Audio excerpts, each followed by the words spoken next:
La TOB, taxe sur les opérations boursières, c'est une taxe spécifique à la Belgique, d'accord, que tu dois payer sur chaque achat, chaque vente, chaque opération que tu fais en bourse. Et malheureusement, il y a des gens qui ne la payent pas. Amende, intérêt de retard, prison même, c'est super dangereux, d'accord? Donc, reste bien jusqu'à la fin de cette vidéo, je vais tout expliquer, démystifier complètement cette taxe. Ça, j'ai pris beaucoup de temps à faire cette vidéo, d'accord? Ça a été énormément de recherches. J'ai hésité à la faire pendant très longtemps parce qu'on me l'a demandé beaucoup. Mais moi, je me dis, mec, ça va être une complication incroyable. Ça va être super difficile. Il va falloir faire beaucoup de recherches. Bref, c'est fait, d'accord? Et on est prêt, on est ensemble. On va explorer cette TOB pas à pas. Chaque taux, décortiquer quels produits sont soumis à quel taux, le tuto ultime, le guide parfait pour la TOB. Évidemment, je reste un particulier qui essaye tant bien que mal, à son échelle, d'intéresser les Belges pour l'investissement en bourse, de vous donner des pistes de réflexion, mais vous restez responsable de vos propres recherches. Et je ne suis pas un conseiller financier, je ne donne aucune recommandation d'achat, de vente ou fiscale ou quoi que ce soit, d'accord? Je reste ici de mon plein gré en mode pour vous aider, mais je ne suis pas infaillible. Je peux faire des erreurs, certains abonnés sont même beaucoup plus intelligents que moi et meilleurs en bourse et nous donnent des petits conseils, donc n'hésitez pas à faire un tour dans les commentaires. Ceci étant dit, en bourse, tu as trois taux de TOB si tu investis en bourse en Belgique, 0,12, 0,35 et 1,32.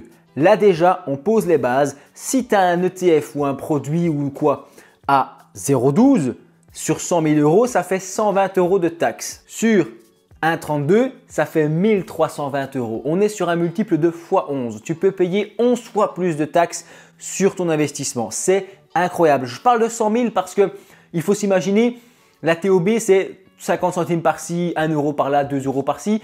Et on ne se rend pas compte, mais sur 5 ans, sur 10 ans, sur 20 ans, au moment où tu as un gros portefeuille, toute la TOB que tu as déjà payée, plus le jour où tu vends et tu fais ta plus-value, tu vends tes 50, 100 000 euros, tu te prends là des milliers d'euros de TOB, ça fait quand même assez mal.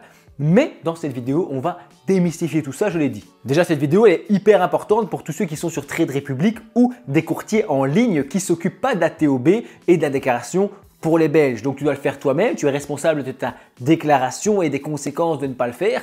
Ce n'est pas les gens qui sont légalement responsables de toi.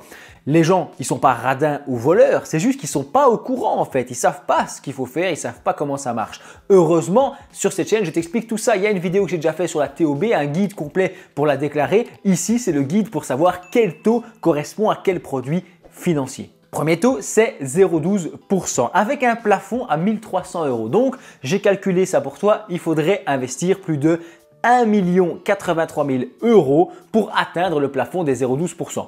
Tu peux déjà être un gros investisseur et alors je ne sais pas ce que tu fais sur cette vidéo, mais merci quand même de regarder ça, c'est cool. Il y a un plafond donc à 1300 euros. Qu'est-ce que ça concerne? Ça concerne les sociétés immobilières réglementées, SIR, publiques. C'est-à-dire une entreprise cotée en bourse qui investit dans des produits immobiliers, d'accord? Des bureaux, des cotes étudiants, des logements pour les maisons de repos, etc. Ensuite, ils vont louer ça pour obtenir des revenus. Ils vont gérer les biens, les locations et tout ce qui s'ensuit et puis reverser à la personne ou à l'investisseur 80% des résultats, des bénéfices donc pour l'investisseur. Sous forme de dividendes. C'est important puisqu'ils seront du coup taxés à 30%. Mais la TOB, du coup, ça n'a rien à voir, c'est une taxe sur l'opération. Donc quand tu achètes ce genre de produit, je vais faire une vidéo plus précise là-dessus, mais quand tu achètes ce genre de produit, tu es taxé à 0,12. Tu es aussi taxé à 0,12 pour les certificats belges de titres étrangers. Qu'est-ce que c'est que ce bazar? En fait, c'est quand tu vas acheter un titre belge pour acheter une action étrangère. Au lieu d'acheter une action Apple, tu vas acheter un titre belge qui représente et qui garantit la valeur de cette action Apple. Donc, tu n'achètes pas vraiment l'action en tant que telle, mais un certificat belge sur la bourse de Bruxelles, ce qui permet donc de simplifier la fiscalité et d'éviter de devoir gérer une fiscalité plus complexe. Attention que c'est des produits un peu compliqués à comprendre, je referai aussi une vidéo dessus, mais ce que tu dois retenir, c'est qu'en gros, ils sont taxés à 0,12. Troisièmement, on va voir les obligations taxées à 0,12, les obligations sur le marché secondaire, ça veut dire que tu vas les acheter toi-même en bourse, elles ont déjà été émises, toi tu vas les racheter, on est sur du 0,12, sauf les holos qui sont exemptés. J'ai jamais compris pourquoi ça s'appelait HOLO exactement, puisque en fait ce sont des obligations linéaires, donc ça devrait être des OL quoi, tu vois. Bref, si quelqu'un en commentaire peut nous expliquer, mais en gros les obligations linéaires, ce sont des obligations de l'État belge, émises pour financer ses besoins. En gros, la Belgique emprunte de l'argent aux investisseurs belges en échange d'intérêts. Pourquoi est-ce que c'est des obligations linéaires? C'est parce qu'elles sont standardisées à 5 ans, à 10 ans, etc. Et donc elles ont des taux d'intérêt connus bien à l'avance. C'est important parce qu'elles sont exonérées de TOB. Tu ne payes pas de TOB, donc c'est quand même plutôt intéressant. En plus des titres relativement sûrs puisqu'ils sont garantis par l'État belge. Enfin, à 0,12%, on peut avoir certains ETF. Tu verras qu'on peut aussi avoir des ETF à 0,35 et à 1,32. C'est pourquoi c'est important de bien suivre pour comprendre quels ETF seront moins chers. Passons justement à 0,35. 0,35%, c'est principalement pour les actions. La plupart des actions, il y a des cas encore une fois très spécifiques, mais la plupart des actions sont à 0,35% de TOB, d'accord? Avec un plafond à 1600 €. Donc là aussi, il faudrait faire une opération à plusieurs centaines de milliers d'euros pour arriver au plafond. Généralement, ça ne concerne pas les petits investisseurs particuliers qui regardent mes vidéos YouTube. C'est pour les actions, mais aussi pour les warrants. Qu'est-ce que c'est un warrant? C'est un produit financier qui te donne le droit d'acheter ou de vendre une action à un prix fixe et à une date donnée. Donc avec ton warrant, tu n'es pas vraiment propriétaire de l'action dans un premier temps et surtout, tu n'es pas titulaire de droit pour voter aux assemblées générales ou ce genre de choses. Tu n'as pas non plus droit aux dividendes, mais tu places une sorte de pari pour acheter une action avec une certaine somme, d'accord? En espérant que le prix évolue dans le sens que tu désires. C'est donc plus risqué qu'une action simplement que tu vas acheter directement, mais ça peut rapporter gros également. C'est un peu compliqué, il faudrait que je fasse une vidéo spéciale là-dessus, mais en gros, les warrants sont taxés à 0,35, comme les actions. À 0,35, on va aussi avoir les certificats immobiliers, c'est-à-dire des titres cotés en bourse qui te permettent d'acheter des parts de bureaux, d'hôtels, etc. et de logements, un peu à la manière de ce qu'on a parlé tout à l'heure, avec les SIR.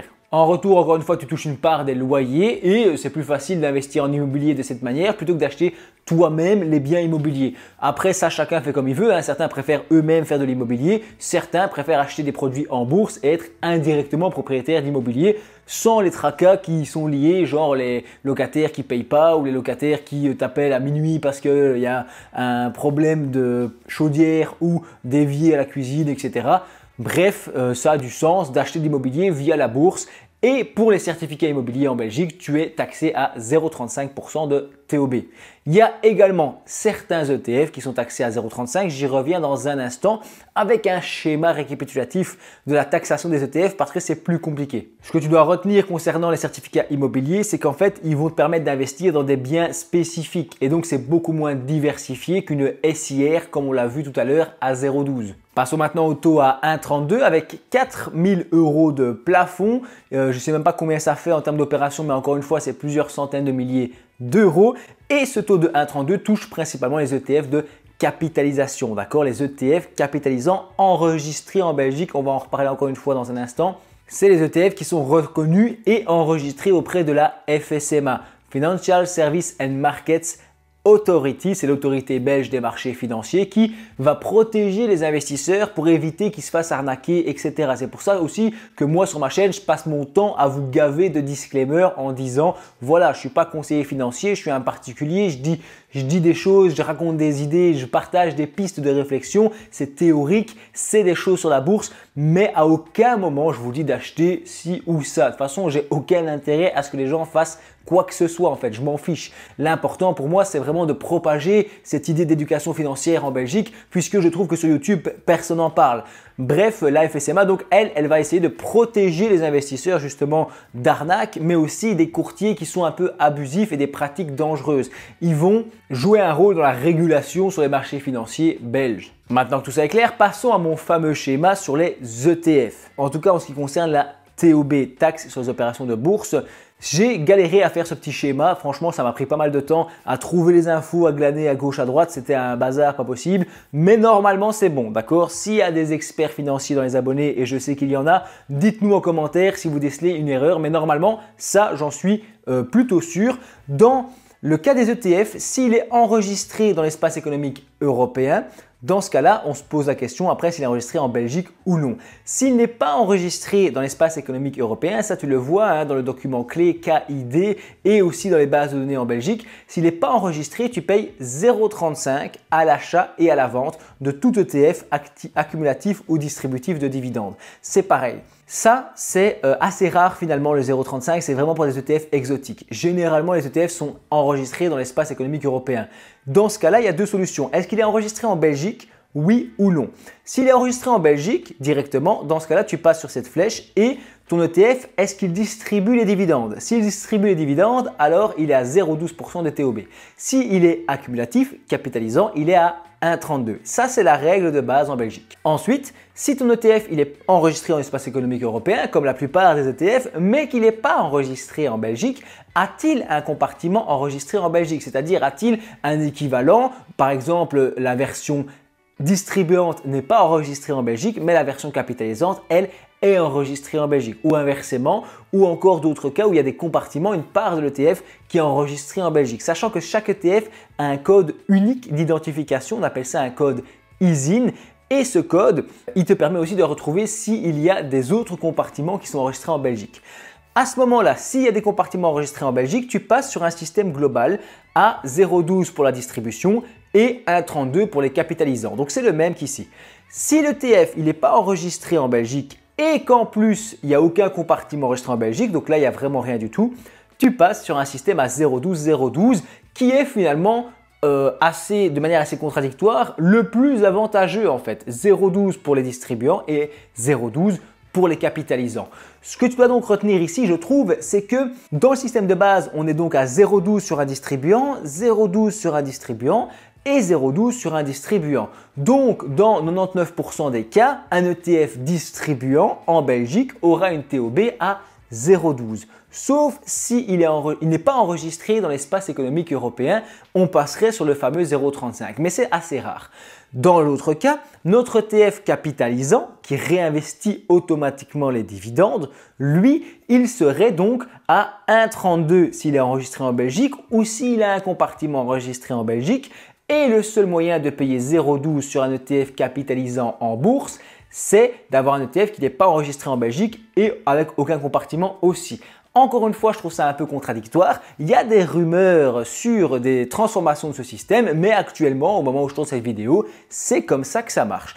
Et il y a beaucoup de chances que les lois prochaines soient non rétroactives et que donc on reste sur ce système-là pour nos investissements faits dans l'ancien système. Encore une fois, aucune recommandation, moi j'en sais rien et je dis pas qu'il faut acheter maintenant plutôt que plus tard, j'en sais rien, d'accord?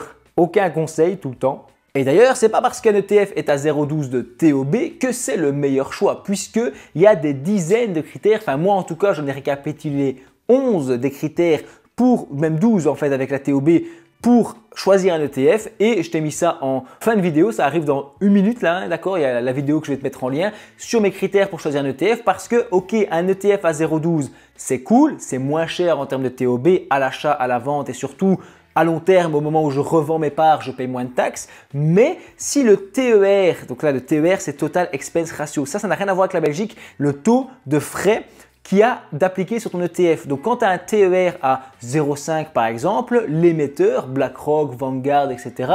te prend 0,5% de ton investissement par an pour les frais de gestion. Ça n'a rien à voir encore une fois avec la Belgique et rien à voir avec la TOB. Si ce TER il est à 0,6 ou 0,8 et que ta TOB est à 0,12, tu te dis ok 0,12 c'est pas cher, mais 0,8 c'est cher pour un ETF. De l'autre côté, tu as un autre ETF, il est à 1,32 mais il a un TER à 0,20 par exemple, 3 ou 4 fois inférieur au TER qui est là. Sachant que la TOB, tu la payes uniquement à l'opération, donc tu la payes une seule fois pour ton achat, alors que ton TER, tu vas le payer chaque année pendant toutes les années où tu vas garder ton ETF. Ça, c'est une question sans réponse. Je vais faire des calculs et vous proposer une vidéo bientôt. C'est pour ça qu'il faut penser à s'abonner. J'espère que j'ai bien fait le tour de tous les taux de TOB et que tu es encore avec moi maintenant. Bref, abonne-toi, il y a plein de choses qui arrivent. Donne ton avis en commentaire. Si j'ai oublié des détails, il y a des trucs dont je n'ai pas parlé, c'est possible. Moi, je te dis merci d'avoir regardé ma vidéo jusqu'au bout.